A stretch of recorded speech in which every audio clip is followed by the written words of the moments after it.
Hello, friends. So, friends, it has finally been confirmed. Democratic lawmakers in the House of Representatives and Senate have officially come to an agreement. President Biden is now working with senators to pass a new bill in just a few weeks. $250 one-time relief payments will also be sent out very soon. So, friends, please make sure you watch until the end of this video for everything that you need to know. I will be giving away a $75 Walmart gift card 4 days a week. If you would like to enter the giveaways, please make sure you click and like several of my videos and then comment below the keyword of each video that you watch. The more videos that you comment on with the keyword, the greater your chance of winning the Walmart gift card giveaway. Well, I'll tell you one thing, we'll quit the spending spree. They can't seem to restrain themselves. And I don't think there's any question among any serious economists in the country as to why we're suffering from 9% inflation. As Larry Summers, as Jason Furman, both of whom said that at the time. I think clearly when you're in a hole, you quit digging, and we'll not be doing anything remotely like that. Well, I think everybody can make the decision for themselves. And my own view is socialist price controls are not the way to get a healthy pharmaceutical industry. They produced a modern medical miracle with 3 highly effective vaccines in less than 1 year. This is a remarkable American success story, our pharmaceutical industry.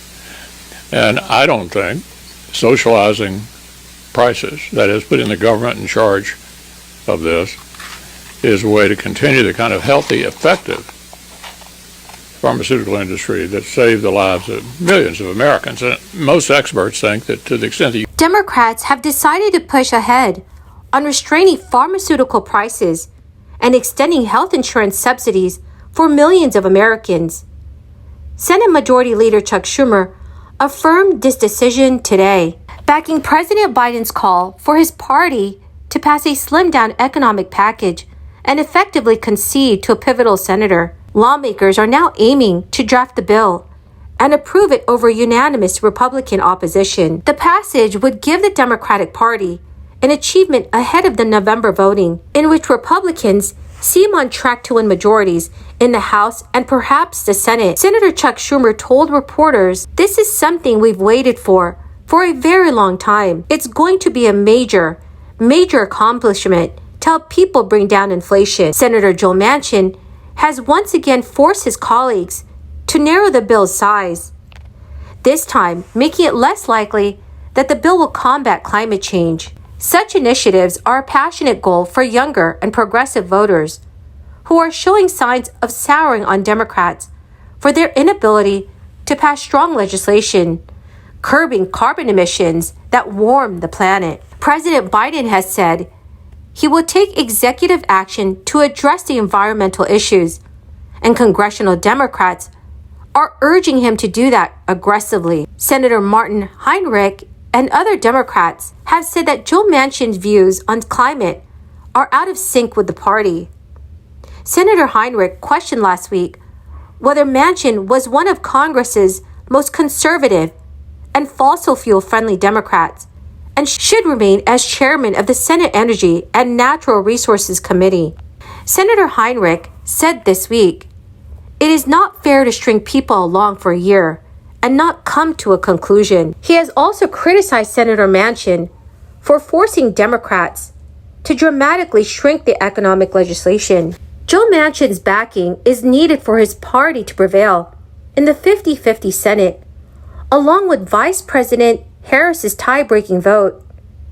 Manchin upended a roughly $2 trillion 10-year social and environmental bill back in December after the House had approved it. He did not attend a weekly lunch Tuesday that Democratic senators held. But a few days ago, Manchin reiterated his concerns that a larger economic measure could further worsen inflation. Asked if he felt Manchin had negotiated honestly with him over the past few months, Chuck Schumer said, "Senator Manchin and I know each other a long time. We have many disagreements. I'm very strenuous when I talk to him about my disagreements. Friends, the key word for this video is Big Bear Lake. If you would like to enter tomorrow's Walmart gift card giveaway, please click and like several of my videos, and then comment below this keyword, which is Big Bear Lake, and additional keywords of any video of mine that you watch. And please do make sure that you're also subscribed to my channel. And friends, the more videos that you comment on, the more likely your chance of winning the giveaway. The next giveaway is scheduled for tomorrow, so please do stay tuned for that video. So it remains unclear exactly what the final measure will look like or when it will be ready for votes. But as of right now, the package would save $288 billion over the coming decade. Some money would pay for health insurance subsidies for consumers, with the rest used to slightly reduce federal deficits. So, dear friends, what do you think about Senator Manchin not going along with the other Democrats? Please let me know your thoughts in the comments section below. While millions of Americans are still feeling the burn from soaring costs and gas prices, Massachusetts lawmakers wants to provide their residents a little relief. Massachusetts Speaker of the House, alongside with other state lawmakers, announced that they will act to establish a fund to provide rebates for residents. Individuals would be eligible for a one-time $250 check, and married couples would receive a $500 check. The plan would provide a single round of payments to all taxpayers who earned at least $38,000 in 2021. It would cut off eligibility for singles who earn above $100,000 and couples who earn more than $150,000. Most residents would receive their payments before September 30th, 2022. The plan will have to pass the state Senate and House by July 31st, when the legislature's session ends. This comes as some state issues direct payments to help residents deal with rising prices at the pump and grocery store. California Governor Gavin Newsom approved issuing a round of direct payments to millions of Californians this coming summer. The $350 checks will flow largely to middle-income residents, though some high-earning taxpayers are also eligible to receive smaller payments as well. Well, my amazing and marvelous friends, that is the end of my daily stimulus update video. Thank you for joining me here this Tuesday evening. I greatly appreciate all of you who are watching and listening to my videos. And have a wonderful and blessed Tuesday.